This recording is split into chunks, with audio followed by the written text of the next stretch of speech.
Assalamualaikum warahmatullahi wabarakatuh. Halo semua, perkenalkan saya Nadia Zalfa Kalula dari kelas 8E. Saya akan menjelaskan tentang perluasan pendidikan dan pelaksanaan politik etis. Pengertian politik etis atau politik balas budi adalah pemikiran yang menyatakan bahwa pemerintahan kolonial memegang tanggung jawab moral bagi kesejahteraan pribumi. Pemikiran ini merupakan kritik terhadap tanam paksa. Latar belakang, sistem tanam paksa yang dilakukan pemerintah Belanda di Hindia Belanda menjadi awal dari keluar politik etis. Dikutip situs resmi Kementerian Pendidikan dan Kebudayaan, di mana sistem yang berlangsung pada masa tersebut banyak diprotes dan dikecam di Belanda. Politik etis dipelopori oleh Pieter Borshoff, wartawan, dan Siti TV van Deventer, politikus. Pada 1899, mereka mengancam kepada pemerintah Belanda karena telah menguras kekayaan dari Hindia Timur. Dilansir Encyclopedia Britannica 2015, Pieter Borshoff dan Siti van Deventer membuka mata pemerintah Belanda untuk memperhatikan nasib rakyat pribumi. Mereka berargumen pemerintah Belanda telah begitu lama mengambil untung dari wilayah jajahan, sementara rakyat pribumi menderita hutang kehormatan yang harus dilunasi. Maka, pemerintah Belanda memiliki kewajiban moral untuk melakukan balas budi melalui kesejahteraan penduduk.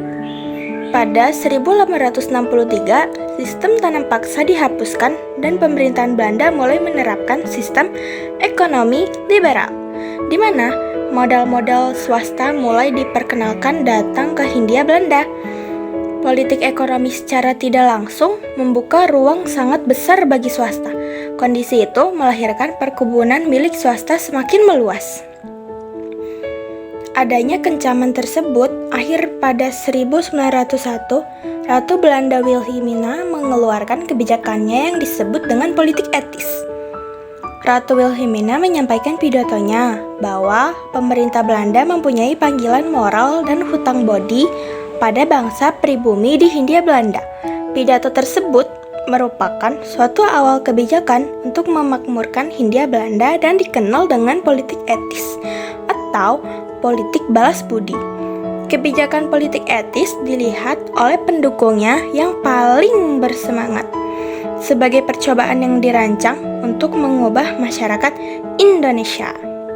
Tokoh dalam perluasan pendidikan dan pelaksanaan politik etis terdiri dari 3: Pieter Borshoff, Konrad de Deventer, Edward de Vermoet atau Mutatulai.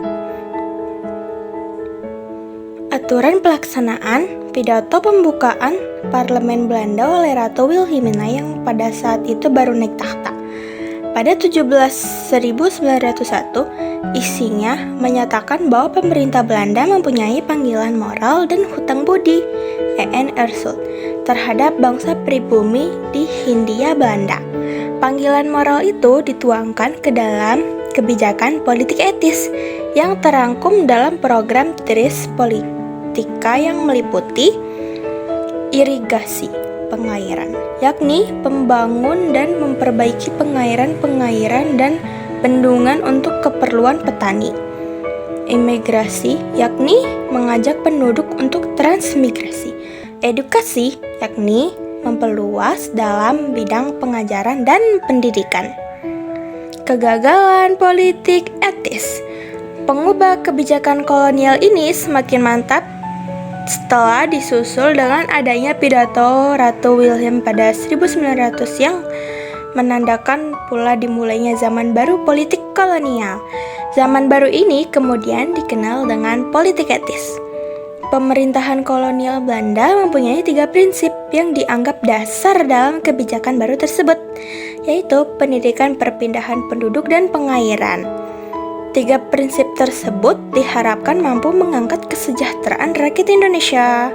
Perluasan pendidik gaya adalah tanda resmi dari politik etis.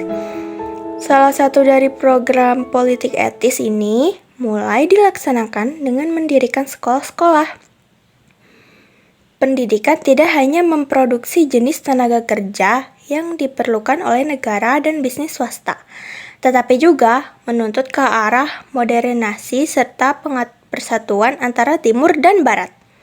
Pada zaman etis yang mempunyai semangat kemajuan ini dipenuhi dengan perkembangan dalam sektor kehidupan antara lain perdagangan, informasi, pertanian, dan pendidikan. Meskipun demikian, perkembangan material maupun spiritual penduduk pribumi sangat terbatas, sehingga kemajuan pesat hanya dirasakan oleh penduduk asing, bukanlah rakyat Indonesia. Politik etis mulai menampakkan kesorotannya dan kekaburannya pelaksanaan sekitar tahun 1914 dan tahun 1916-an. Dikatakan mengalami kegagalan. Banyak kencam dan kritikan atas kebijakan ini. Kegagalan ini disebabkan karena kegagalan politik etis ditunggangi oleh kepentingan kaum swasta, kapasitas yang mementingkan keuntungan, sehingga gagasan humanitar diabaikan.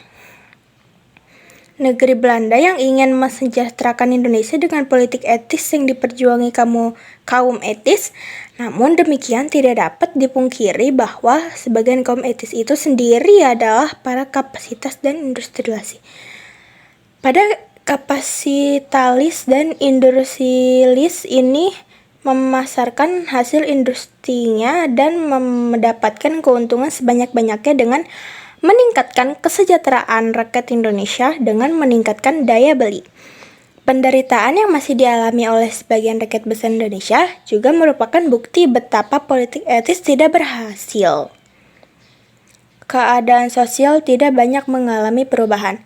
Kemiskinan dan buta huruf serta kesehatan pada dampak keluarga rakyat. Tidak ada penyelesaian yang nyata terhadap pertambahan jumlah penduduk. Keberhasilan politik etis memang tidak bisa dibuktikan seperti halnya yang dikemukakan MC Wycliffe dalam bukunya The Modern History of Indonesia. Sesungguhnya, semua penelitian kesejahteraan selama periode etis menghasilkan angka-angka statistik yang meragukan tidak ada bukti tentang meninggalnya kemakmuran umum sebelum tahun 1930 dan sedikit bukti tentang menurunnya standar hidup setelah tahun 1914. Sehingga banyak demikian secara umum politik etis adalah mengalami kegagalan dalam pelaksanaannya. Dampak positif dari politik etis.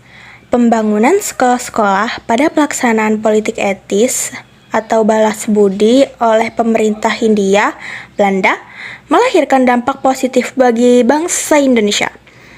Beberapa di antaranya yakni 1.